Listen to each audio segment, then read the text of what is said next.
The Late Bronze Age saw some of the most iconic people and events of the ancient world. Empires rose, trade networks spanned continents, and powerful kings vied for control across Egypt, Anatolia, Mesopotamia, and the Aegean. Yet just a few generations later, much of that world had vanished. To understand how it ended, we first need to understand what held it together. But what kind of world existed before the collapse? And did the people know that they were living through the days before catastrophe? Let's dig in.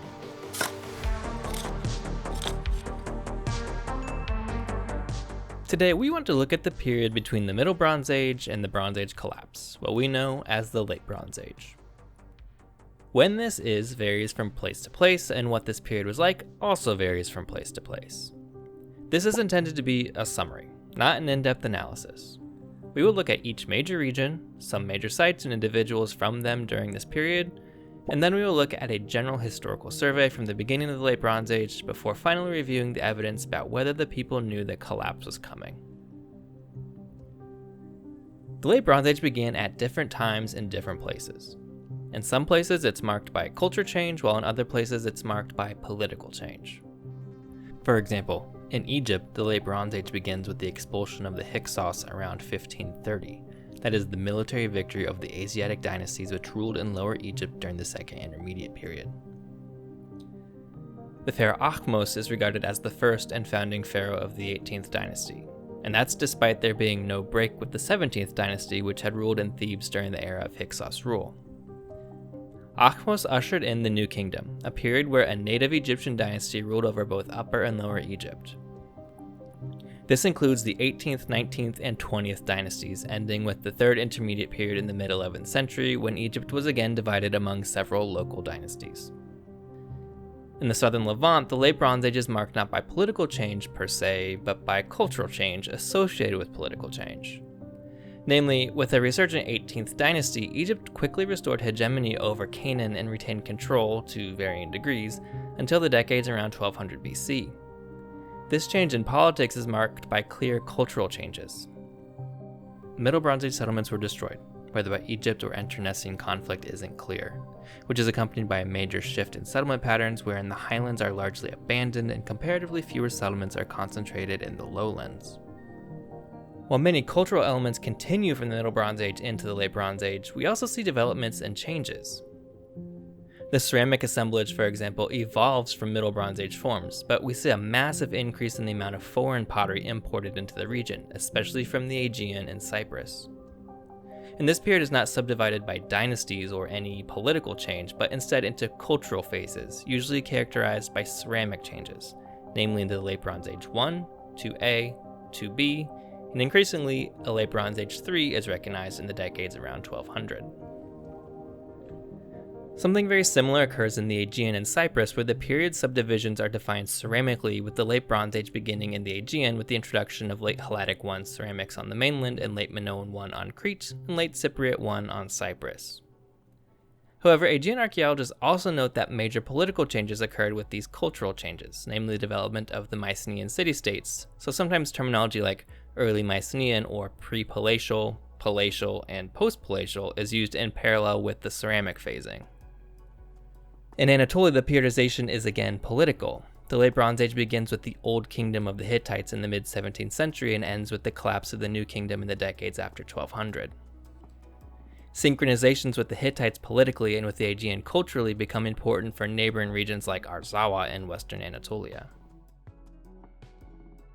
In Syria, the periodization is more archaeological, though with frequent references to political changes, such as the introduction of Mitannian-style pottery at numerous sites. But also some major sites were either abandoned or mostly abandoned, like Mari, while other sites see new construction projects. For example, Alalak Level 4 had new construction, including a palace, but it was in a different location in the city than the Middle Bronze Age administrative buildings, indicating major cultural and political changes in the city in the Late Bronze Age. In Mesopotamia, the periodization is again largely political, using first Mitannian and Kassite synchronizations, followed by Middle Assyrian synchronizations, though archaeological periodization is still certainly used. Just as the periodization differs from place to place, so too does how this period is characterized.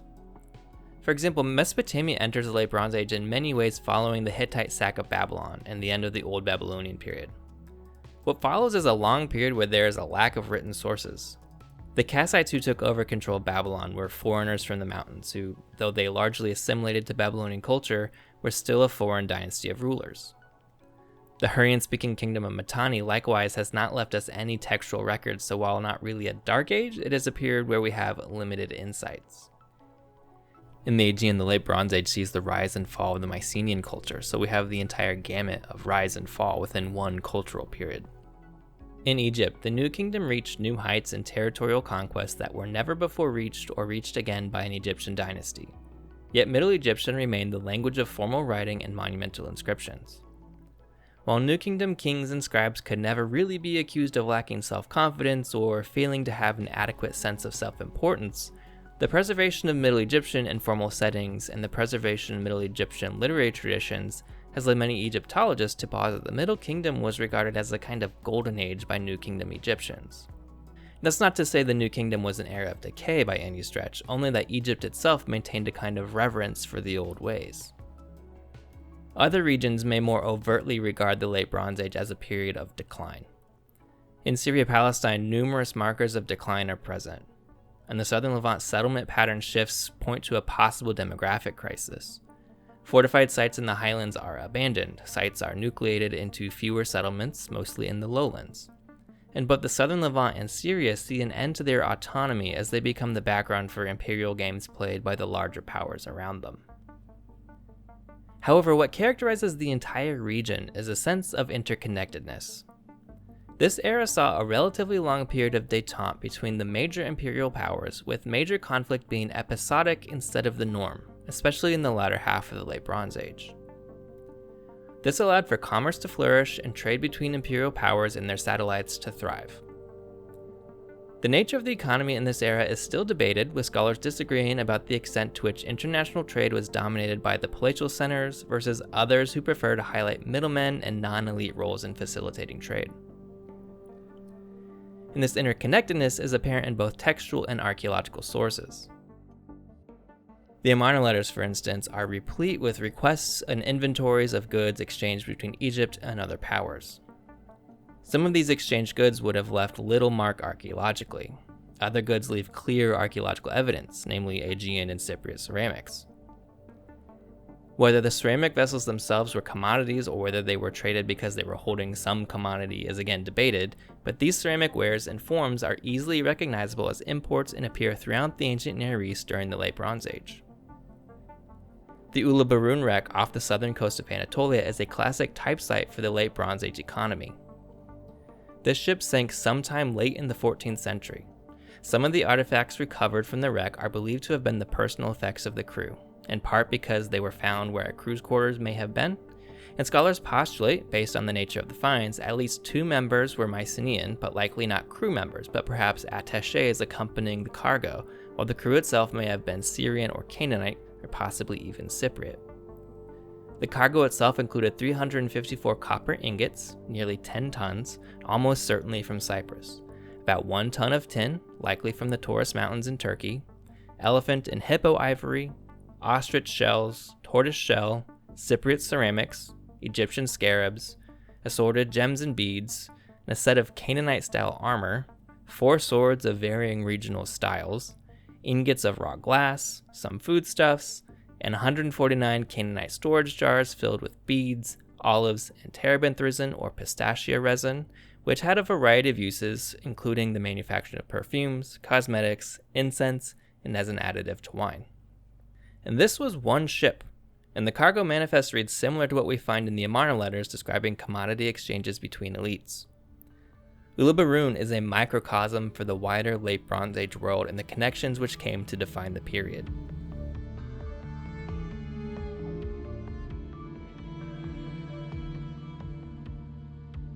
The Late Bronze Age in Egypt is roughly analogous to the rise and fall of the New Kingdom. During much of the New Kingdom, Thebes was the primary capital of the kingdom.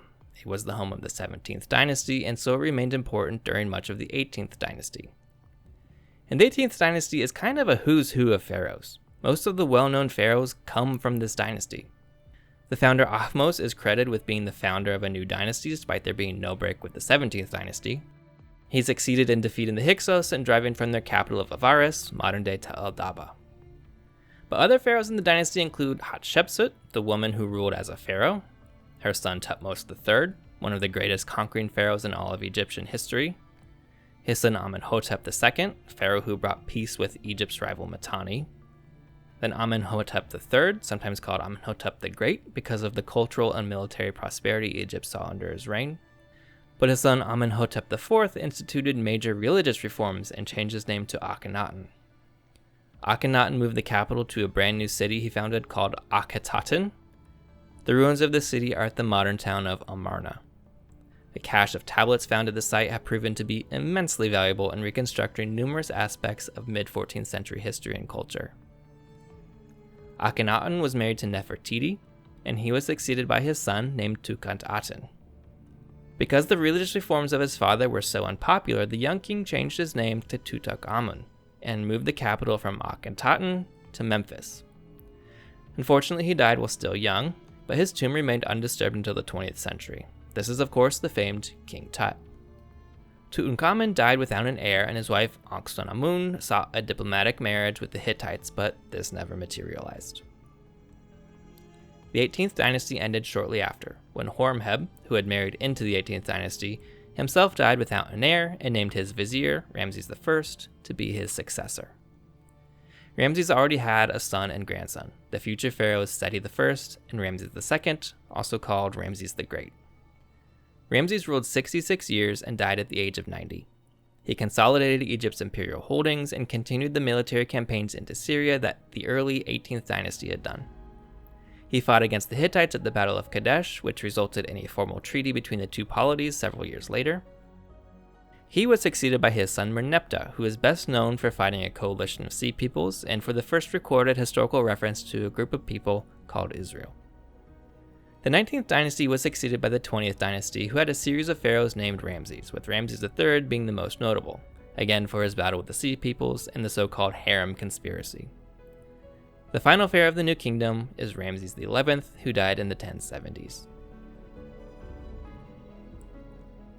The Southern Levant, beginning in Gaza and extending up to Hatzor, was subject to Egypt during the entirety of the Late Bronze Age. Its political organization, that of small independent city-states, was largely kept intact. The Amarna letters reveal how the system worked under Egyptian imperialism. Inter-urban rivalries very much continued despite sharing a common suzerain in Egypt. There were dozens of cities which either served as centers or were subordinate to larger centers. The main cities which have also been excavated include Megiddo, which has produced numerous important finds from the Late Bronze Age, including a cache of carved ivories; Hatzor, which had an important temple site; Gezer, which excavators originally believed to have an outer wall constructed in this period, which would have been the only city in the region to have built fortifications, but this has now been definitively proven that the wall is an Iron Age construction. There's Bet Shemesh, Shechem, and Lachish, which also had an archaeologically important temple, the so-called Phos Temple, because of its location in a defensive ditch west of the city, and this temple has produced a number of important artifacts. In Transjordan, sites like Deir Allah were occupied, but as within Cisjordan, much of the settlement remained in the lowlands. The highlands were largely empty, a sharp break in the settlement patterns from the preceding Middle Bronze Age. There were also several important sites which were Canaanite but were either operated by Egypt or were fully Egyptianized. These include Tel El Ajul and Deir el Balah, as well as Aphek and Bet Shan, each on important highways and trade routes. Culturally, a significant contribution is the so-called Canaanite shipping jar. These are storage jars that were produced in large quantities and were fairly standardized in size and shape, which are found throughout the Eastern Mediterranean and were ostensibly used as a standard for commerce in the Late Bronze Age.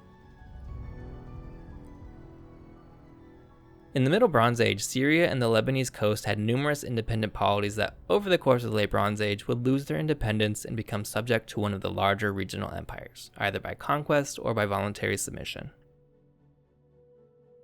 Ugarit was a wealthy coastal city that moved from Egypt's sphere of influence firmly into the Hittites. It was burned at the end of the Bronze Age, and that burning preserved numerous clay tablets that are essential for understanding Late Bronze Age Syria. Perhaps the most important text recovered is the so-called Baal cycle, which recounts a series of mythic accounts of the city's patron deity Baal. Nearby at Aleppo was the main cultic center for the Syrian storm god, and it was revered as a sacred site not just in Syria but in the regions beyond. Its symbolic significance made it an important center even for foreign kingdoms who wanted to control it. To the north of Ugarit was Alalak, which ruled a larger region called Mukish. Alalak has, similar to Ugarit, produced numerous textual sources dating to this period, but what is most notable is a small statue with the story of Idrimi written on it. This recounts, in autobiographical style, the life of the man featured in the statue, Idrimi, who was king in Alalak after he was forced to flee his ancestral home of Aleppo. To the south of both Ugarit and Alalak was the region of Amuru. This was a rugged region with a rough reputation.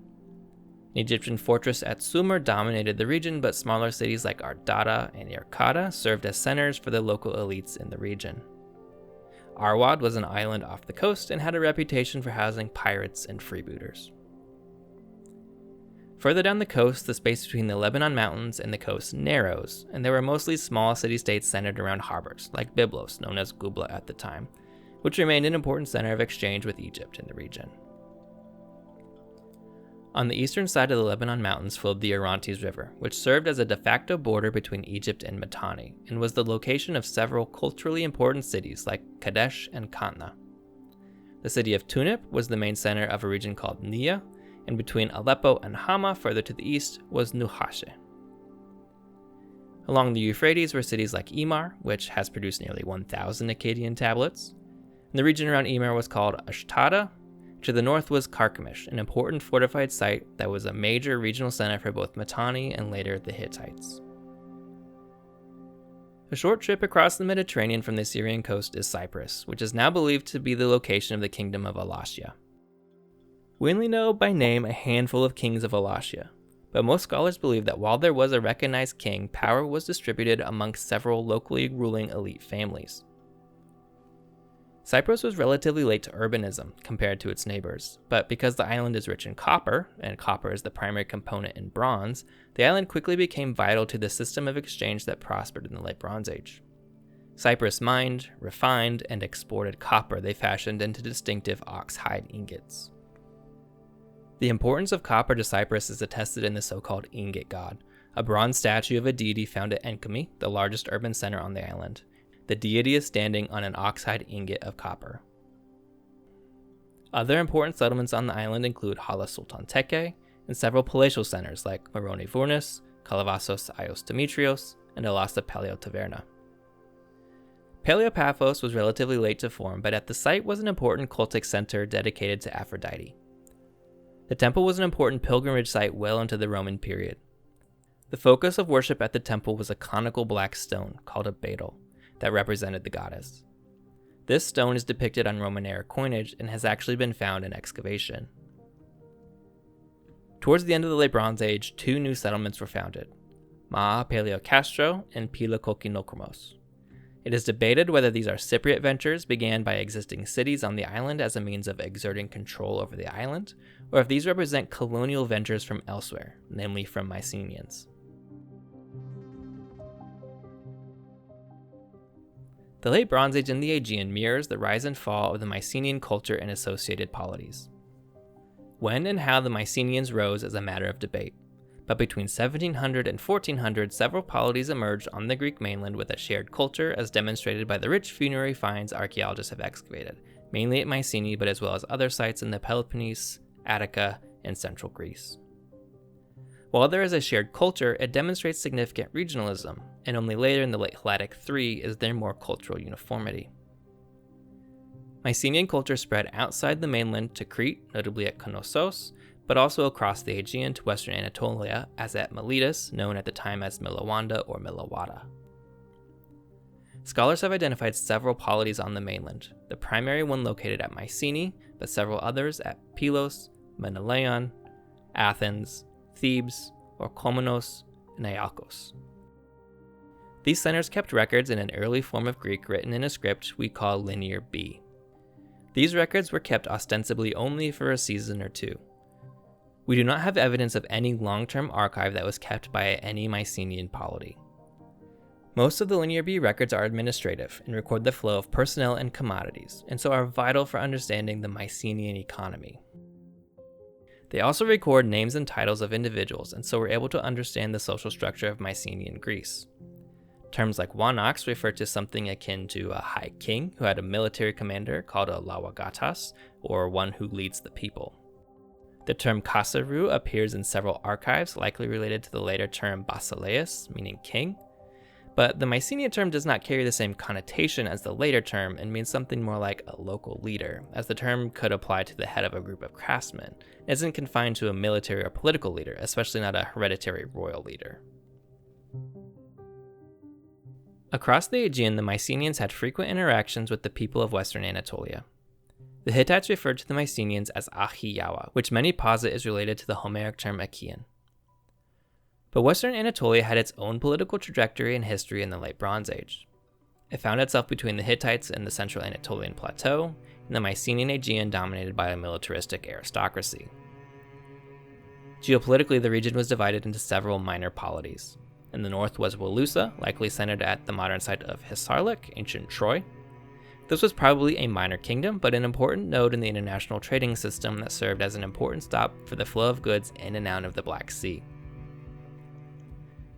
South of Walusa was Arzawa. Arzawa can be used in two ways in Hittite sources. It can refer to the entire region south of Walusa to north of Lukka, what modern scholars sometimes call Arzawa lands. Or it can refer to a specific kingdom called Arzawa, sometimes called Arzawa Minor or Arzawa proper. At the beginning of the Late Bronze Age, Arzawa was a sizable kingdom on the central coast of Western Anatolia and extended eastward toward the Central Plateau. At one point, the Egyptians opened diplomatic relations with them, expecting them to displace the Hittites as the dominant force in Anatolia. However, the Hittites were able to push Arzawa back, and by 1300, after a major revolt by Arzawa, the kingdom was fragmented and divided among smaller successor states. Some of those states include the Seha Riverland, Hapala, and Mira. As for Seha, the exact extent of this region is not entirely clear, but textual evidence attests to it in several of its kings. The only clear border is a point on its southern border with Mira. The caravelle relief delineates the border between the two. And Mira was a late bloomer, but by the end of the Late Bronze Age was the most dominant of the West Anatolian states. Hapala was a minor state that largely oscillated between vassal status between Arzawa and the Hittites.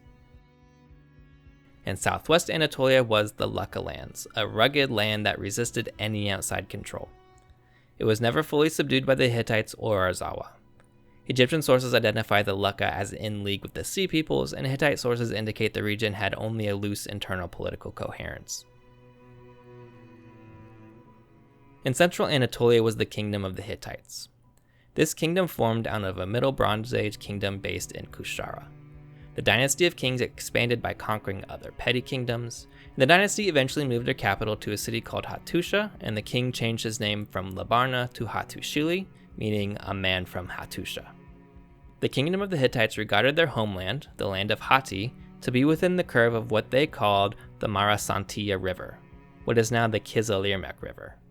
In the mountainous region to the north were hostile tribes called the Kashka, and south of the Hittite core was Kizuwatna and the region that would come to be known as Cilicia.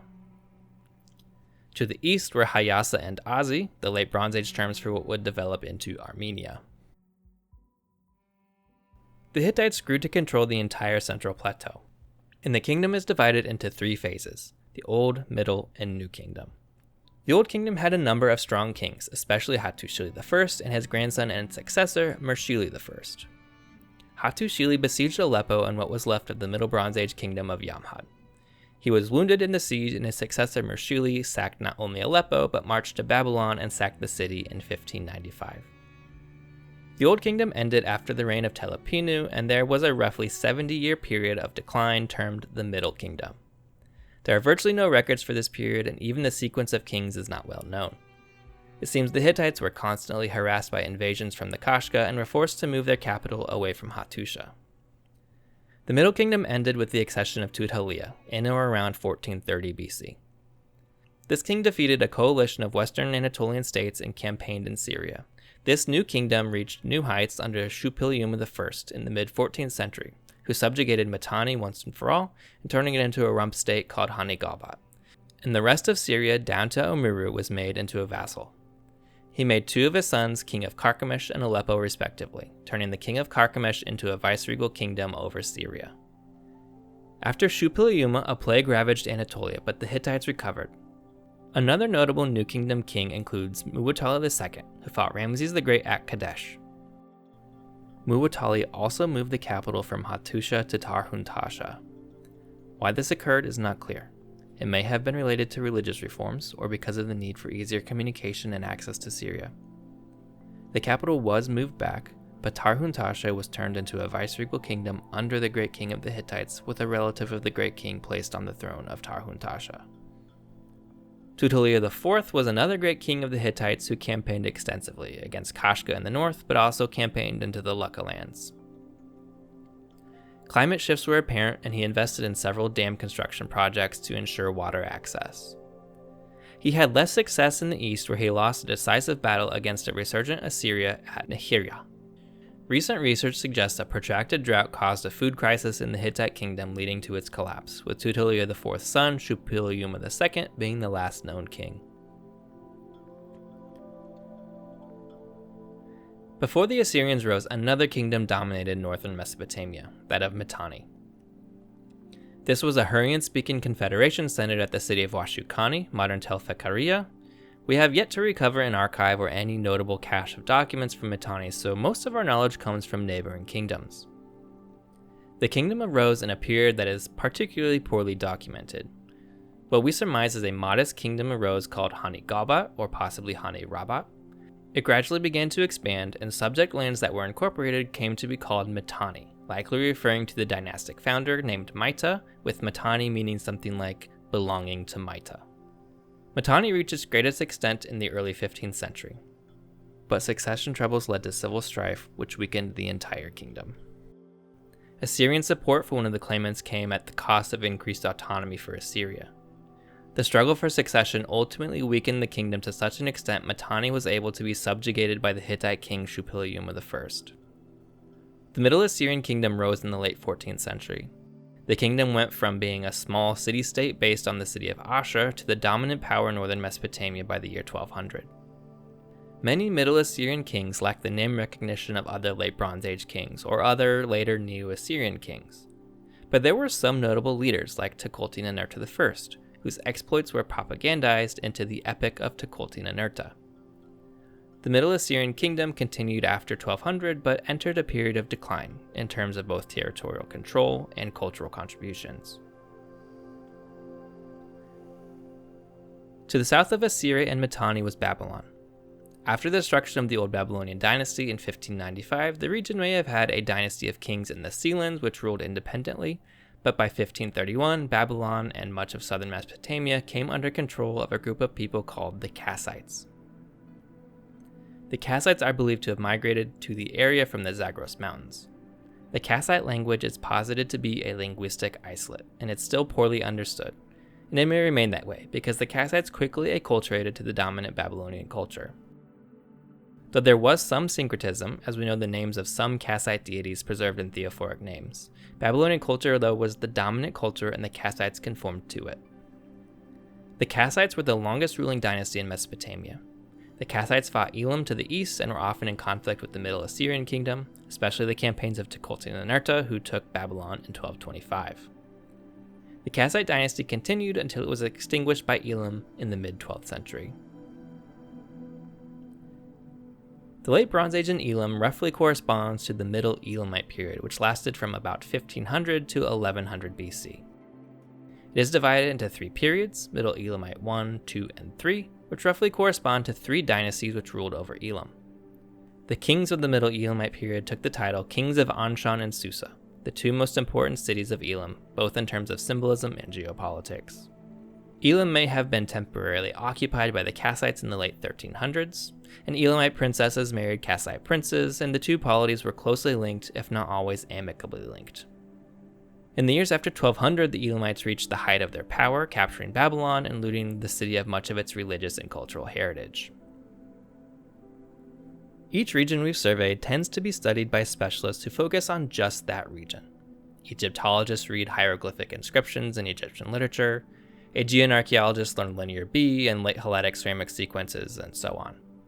And this is not to say archaeologists and historians are ignorant of the regions surrounding their areas of expertise, only that information tends to be siloed, and we posit that zooming out and taking a bigger picture of the data and putting everything in place and sequence can be a helpful exercise. At the end of the Middle Bronze Age, around 1600 BC, the Hittites had coalesced down to the petty states of Anatolia. Amorite dynasties dominated Syria-Palestine and Lower Egypt. Following the eruption of Thera, the Minoans had begun a protracted period of decline, and the Old Babylonian dynasty was about to end. In the early 16th century, the Hittite king Mursili I raised Aleppo and Babylon, and thus began a nearly century-long era of confusion in southern Mesopotamia. With the destruction of Yamhad and the Old Babylonian dynasty, the Hittites left a significant power vacuum in Syria and northern Mesopotamia.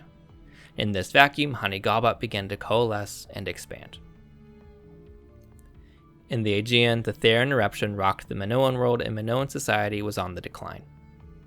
At Mycenae, though, shaft graves A and B were in use, showing the beginning of the rise of Mycenaean culture.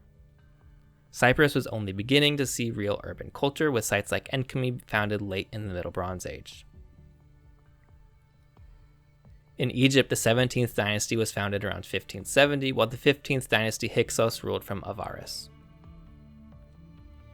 Changes come in the late 16th century when Ahmose expels the Hyksos from Lower Egypt. He campaigned into Nubia, expanding the Egyptian rule there, as well as into the Southern Levant. In Syria and northern Mesopotamia, Mitanni expanded rapidly, controlling the entire Copper Basin and the upper stretches of the Tigris and Euphrates. In lower Mesopotamia, the Kassites secured control over Babylon and much of lower Mesopotamia.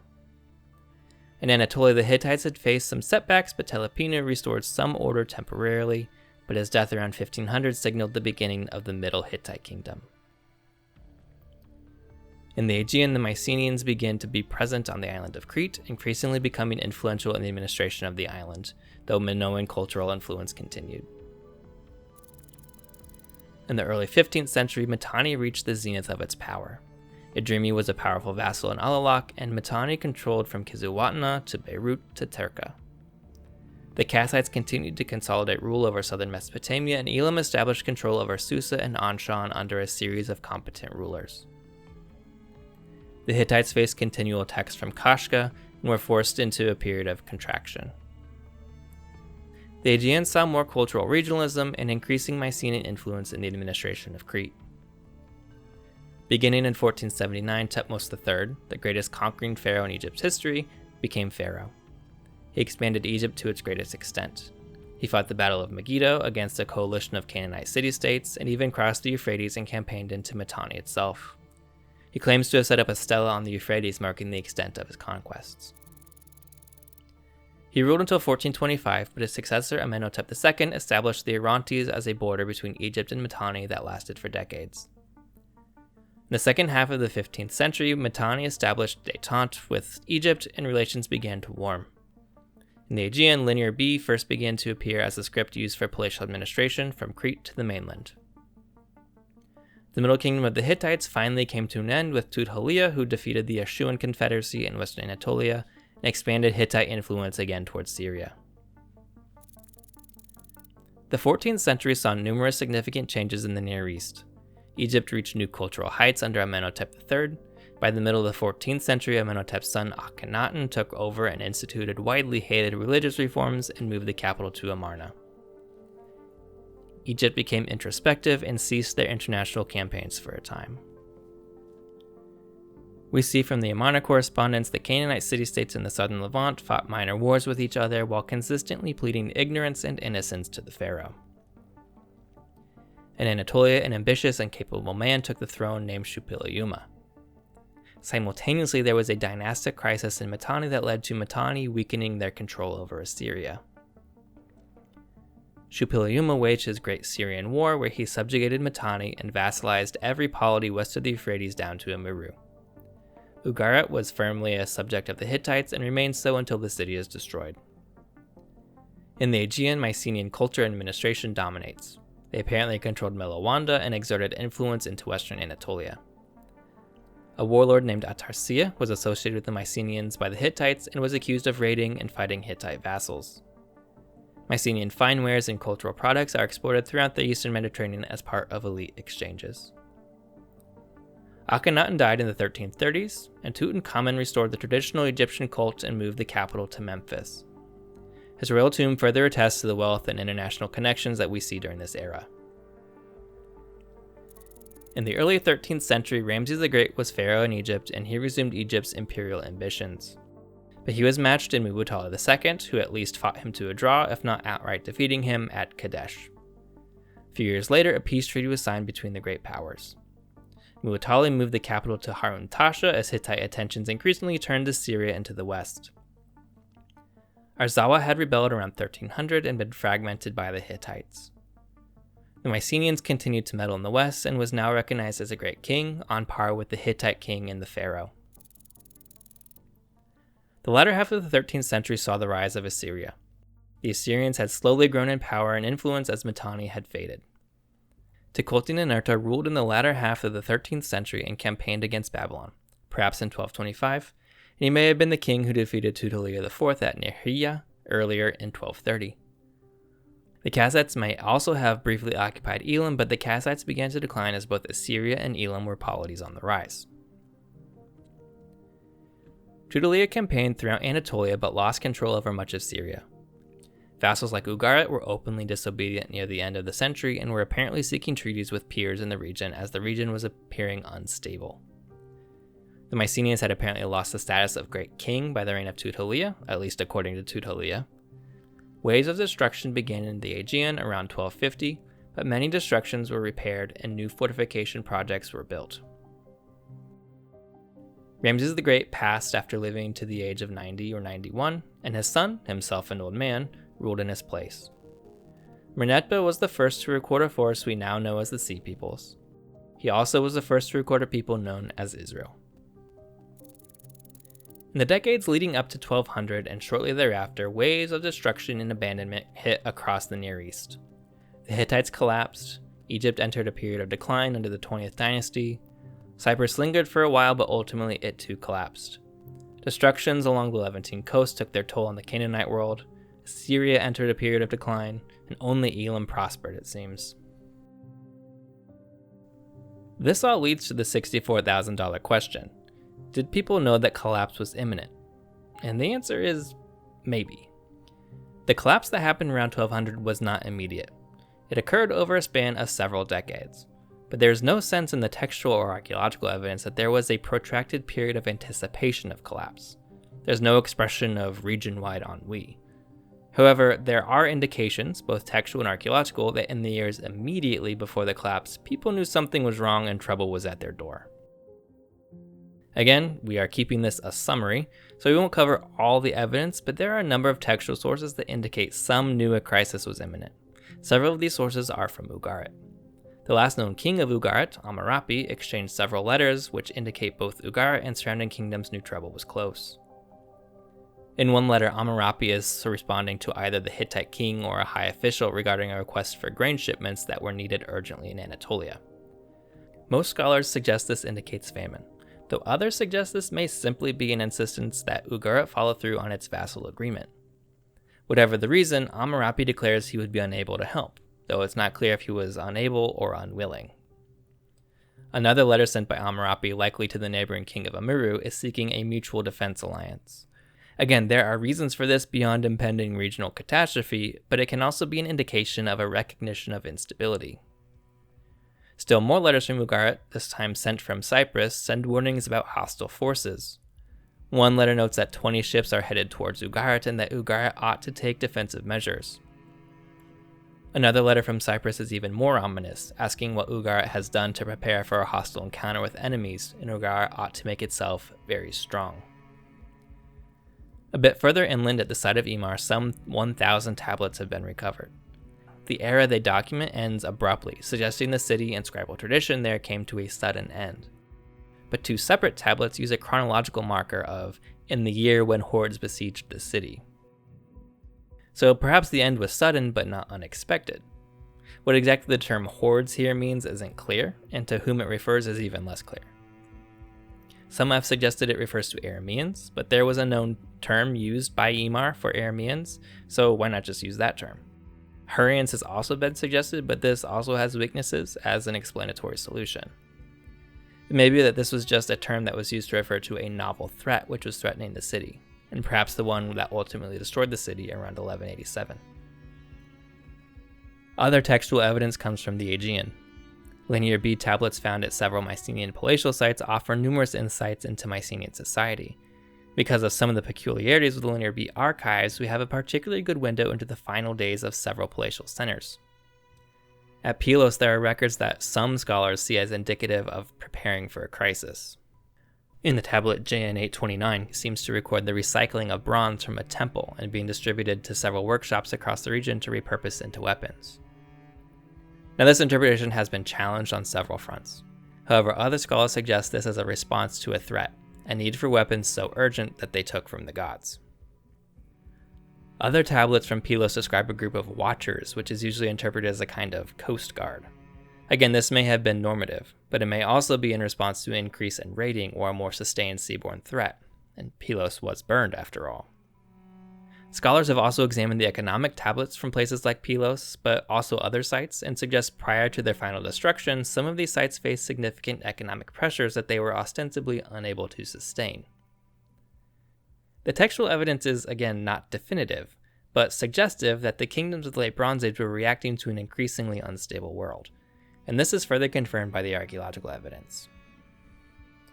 Sites like Mycenae, Tiryns, Gla, and Athens all either repaired or expanded their fortification system, including water systems, in the 13th century, especially in the late Helladic 3B1 and 2. At sites like Tiryns, this may just be evidence of natural development and expansion of a growing polity, but the Cyclopean wall around the citadel and lower city may be indicative of the need for increased security.